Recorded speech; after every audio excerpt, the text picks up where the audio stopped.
வணக்கம் மக்களே, welcome to our YouTube channel. படத்துக்கு போகலாமா? இன்றைக்கி நம்ம திரை விமர்சன வீடியோவில் பார்க்க போகிற படம் தேட்டர்ஸில் வெளியாகி இப்போ ரீசெண்டாக ஓடிடியில் ரிலீஸ் ஆன ஒரு மலையாள படமான படக்களம். இந்த படத்தில் சுராஜ் வெஞ்சரமோடு, ஷராஃபுதீன், சந்தீப் பிரதீப் மற்றும் பலர் இந்த படத்தில் நடிச்சிருக்காங்க. இந்த படத்தோட ஒன்லைனர் என்னன்னு நம்ம இப்போ பார்த்துடலாம். So Sandeep Pradeep college student. So அவருக்கு ஒரு குரூப் ஆஃப் ஃப்ரெண்ட்ஸ் இருக்காங்க. ஸோ அவர் நான் ஜெர்மனி போகணும் அப்படின்னு சொல்லிட்டு ஆசைப்படுறாரு. அதே நேரத்தில் அவருக்கு ஒரு பிரேக்கப் ஸ்டேஜில் இருக்கிற ஒரு கேர்ள் ஃப்ரெண்ட் இருக்காங்க. ஸோ இன்னொரு கேரக்டர் சுராஜ் வெஞ்சரமோடு, அவர் தான் அந்த டிபார்ட்மெண்ட்டோட அடுத்த ஹெச்ஓடி ஆகணும்னு ஆசைப்படுறாரு. ஆனால் அவருக்கு இடைஞ்சல் கொடுக்குற வகையில் அந்த காலேஜில் ஸ்டூடெண்ட்ஸ் மத்தியில் ஃபேமஸாக இருக்கார் ஷராஃபுதீன்.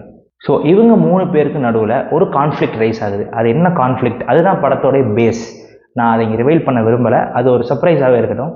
இந்த படம் பார்த்து நீங்கள் தெரிஞ்சுக்கோங்க. பட் அது ஒரு சூப்பர் நேச்சுரல், ஒரு ஃபேண்டசி எலிமெண்ட்னு சொல்லலாம். இந்த படத்தோட பாசிட்டிவ்ஸ் என்னன்னு பார்த்துடலாம். இந்த படத்தில் நடித்த 3 லீட் ஆக்டர்ஸோட பர்ஃபார்மன்ஸ். ஃபஸ்ட்டு சந்தீப் பிரதீப், ஷராஃபுதீன், சுராஜ் கூட ஃபர்ஸ்ட் ஹாஃபில் 2 சீன் தான் வருவார். நான் கூட ஏதோ கேமியோ அப்பியரன்ஸ்னு நினச்சேன். பட் செகண்ட் ஹாஃப் ஃபுல்லாக வராரு. அவரோட பர்ஃபார்மன்ஸ் ஸ்டாண்ட் அவுட்டாக இருந்துச்சு. எக்ஸலண்ட்டான பர்ஃபார்மன்ஸ். பட் இவரை தாண்டி இவரே ஒரு சூப்பர் ஆக்டர். இவரோட பர்ஃபார்மன்ஸ் அடித்து சாப்பிட்ற மாதிரி 2 பேர், ஷராஃபுதீன், சந்தீப் பிரதீப், 2 பேருமே எக்ஸலண்ட்டாக பண்ணிட்டாங்க. இந்த 3 பேருக்குமே ஒரு சேலஞ்சிங்கான ரோல். ஏன்னா ஃபர்ஸ்ட் ஹாஃபில் ஒரு மாதிரி நடிக்கணும், செகண்ட் ஹாஃபில் ஒரு மாதிரி நடிக்கணும். ஸோ இதை நடித்து இதை அவுட்புட்டாக கொண்டு வர்றது ஒரு மிகப்பெரிய டாஸ்க். 3 பேருமே எக்ஸலண்ட்டாக பண்ணியிருந்தாங்க. எனக்கு சந்தீப் பிரதீப்போட பர்ஃபார்மன்ஸும் சரி, ஷராஃபுதீனோட பர்ஃபார்மன்ஸும் சரி ரொம்ப பிடிச்சிருந்துச்சு. ஃபர்ஸ்ட் ஹாஃபில் ஷராஃபுதீன் கலக்கிட்டார், பிரித்து தள்ளிட்டார். செகண்ட் ஹாஃபில் அவரும் எக்ஸலண்ட்டாக பண்ணிட்டாரு. சந்தீப் பிரதீப்பும் வேறு லெவலில் கொடுத்துட்டாரு. நான் ஏன் இவ்வளோ சொல்கிறேன்னா நீங்கள் படம் பார்த்தா உங்களுக்கு புரியும். இந்த படம் டெக்னிக்கலாகவும் ஒரு பிரில்லியண்ட்டான ஒரு படம்.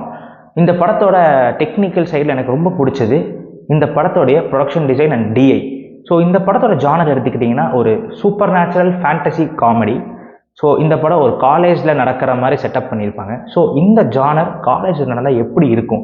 ஸோ அந்த ஜானருக்கான மூடை ஆடியன்ஸ்க்கு கன்வே பண்ணணும். ஸோ அந்த வகையில் படத்தோட ப்ரொடக்ஷன் டிசைன், படத்தோட டிஐ ஒரு மிகப்பெரிய ஒரு பங்களிப்பை கொடுத்துச்சுன்னு நான் நினைக்கிறேன். இந்த படத்தோட மியூசிக்கும் சரி, சினிமாட்டோகிராஃபிக்கும் சரி சூப்பராக இருந்துச்சு. குறிப்பாக ப்ரீ இன்டர்வல் சீக்வன்ஸில் ஒரு முக்கியமான ஒரு சீன் நடக்கும். அந்த ஃபேண்டசி எலிமெண்ட் சொன்னல, ஸோ அது பேஸ் பண்ணி ஒரு சீன் நடக்கும். ஸோ அந்த சீனுக்கு பேக்ரவுண்ட் மியூசிக் போட்ட விதம் எனக்கு ரொம்ப பிடிச்சிருந்துச்சு. இந்த படத்தோட எடிட்டிங் ஒரு எக்ஸலண்ட் ஜாப். ஏன்னா இந்த ஜானருக்கான ஒரு படம், இதை நீங்கள் கரெக்டாக எடிட் பண்ணால் தான் ஒரு மாதிரி எங்கேஜிங்காக, போர் அடிக்காமல் போகும், கன்ஃபியூசிங் ஆகாமல் இருக்கும். ஸோ அந்த வகையில் எடிட்டிங் சூப்பராகவே அமைஞ்சிருச்சு. இந்த படத்தோட ஃபர்ஸ்ட் ஹாஃப் எடுத்துக்கிட்டிங்கன்னா ஃபஸ்ட் ஒரு பேக் ஸ்டோரி சொல்லுவாங்க. அந்த ஹிஸ்டாரிக்கல் எலிமெண்ட் ஒன்று வரும். ஸோ அதுக்கடுத்து நார்மலாக காலேஜ் லைஃப் ஸ்டோரி மூவ் ஆகும். நமக்கு கொஞ்சம் அந்த கேரக்டர் செட் ஆகிறதுக்கு கொஞ்சம் டைம் ஆகும். பட் உங்களுக்கு போரே அடிக்காது. மற்ற படத்தில் பார்க்குற மாதிரி, மற்ற மலையாள படத்தில் பார்க்குற மாதிரி உங்களுக்கு அந்த செட்டப்பிங் டைம் எடுக்காது. என்கேஜிங்காக தான் போகும். ஒன்ஸ் அந்த ப்ரீ இன்டர்வல் சீக்வன்ஸ்லேருந்து உங்களுக்கு இதுதான் கதை, ஸோ இந்த ஃபேண்டசி எலிமெண்ட்னு உங்களுக்கு புரிஞ்சிடும். ஸோ அந்த சீக்வன்ஸ் இன்ட்ரெஸ்டிங்காக இருந்துச்சு. ஒரு மாதிரி கேட் அண்ட் மவுஸ் கேம் மாதிரி இருந்துச்சு. இந்த படத்தோட ட்விஸ்ட் என்னன்னு பார்த்தீங்கன்னா இன்டர்வல். ஸோ அதோட விளைவாக தான் செகண்ட் ஹாஃப் ஃபுல்லாக நகரும். செகண்ட் ஹாஃப்மே பார்த்தீங்கன்னா சூப்பராக, ஃபர்ஸ்ட் ஹாஃபை கம்பேர் பண்ணுறப்போ செகண்ட் ஹாஃப் இன்னும் எங்கேஜிங்காக போச்சு. நிறையா சீக்வன்சஸ் இருந்துச்சு. அந்த 3 கேரக்டருக்கும் நடுவில் நிறைய சீன்ஸ் இருந்துச்சு. ஆனால் என்ன பிரச்சனைனா செகண்ட் ஹாஃப் கண்டிப்பாக கன்ஃபியூஸ் ஆகும். நீங்கள் செகண்ட் ஹாஃபை ப்ராப்பராக ஃபாலோ பண்ணல அப்படின்னா ஒரு சீன் கூட நீங்கள் மிஸ் பண்ணிட்டீங்கன்னா உங்களுக்கு அடுத்தடுத்த சீன் எதுவுமே உங்களுக்கு புரியாது. ஏன்னா நீங்கள் ப்ராப்பராக ஃபாலோ பண்ணணும். நான் இதுக்கு மேலே சொன்னால் ஸ்பாயிலர் ஆயிரும். ஸோ ஏன்னா ஆல்ரெடி நிறையா கமெண்ட்ஸ்லாம் வருது, நமக்கு நீ ஸ்டோரி ரொம்ப சொல்கிற அப்படின்னு சொல்லிட்டு. நம்ம இதுக்கு சொல்லிக்கிட்டு பேசாமல் இருப்போம். அது போக ஃபர்ஸ்ட் ஹாஃப்லேயும் சரி, செகண்ட் ஹாஃப்லேயும் சரி, ஒரு சில கேரக்டர்ஸ் இந்த படத்துக்கு தேவையே இல்லை. ஸோ அதெல்லாம் கொஞ்சம் கட் பண்ணியிருக்கலாம். பட் கமர்ஷியல் பெர்ஸ்பெக்டிவ்ல இவங்க யோசிச்சு அந்த கேரக்டர்ஸ்லாம் உள்ள கொண்டு வந்திருக்காங்க. ஒரு சில இடத்துல லேகிங் வந்துச்சு. பட் அது உங்களுக்கு போர் அடிக்காது. இந்த படம் கண்டிப்பாக உங்களுக்கு போர் அடிக்காது. ஒரு நல்ல படம் ஓடிடியில் பார்க்குறதுக்கு இந்த வீக்கெண்ட் கண்டிப்பாக நீங்கள் ஃபேமிலியோட பார்க்கலாம்.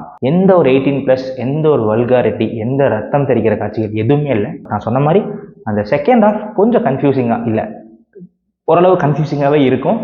அது மட்டும் கொஞ்சம் ப்ராப்பராக ஃபாலோ பண்ணிட்டீங்கன்னா கண்டிப்பாக நீங்கள் இந்த படத்தை என்ஜாய் பண்ணுவீங்க. இந்த படத்தை முடித்த விதமும் ஒரு மாதிரி இன்ட்ரெஸ்டிங்காக தான் இருந்துச்சு. மொத்தமாக இந்த படத்துக்கு நம்ம கொடுக்கக்கூடிய rating 3.5 stars out of 5. So மீண்டும் மற்றும் இதே மாதிரி இன்னொரு திரை விமர்சன வீடியோவில் உங்களை விரைவில் சந்திக்கிறேன். அதுவரை உங்களிடமிருந்து விடைபெறுவது உங்கள் சுதர்ஷன். வணக்கம். இந்த வீடியோ உங்களுக்கு பிடிச்சிருந்துச்சுன்னா லைக் பண்ணுங்கள், ஷேர் பண்ணிடுங்க. இதே மாதிரி இன்னும் நிறையா வீடியோஸோட உங்களை விரைவில் சந்திக்கிறேன். ஸோ அதுவரை ஸ்டே டியூன்ட்.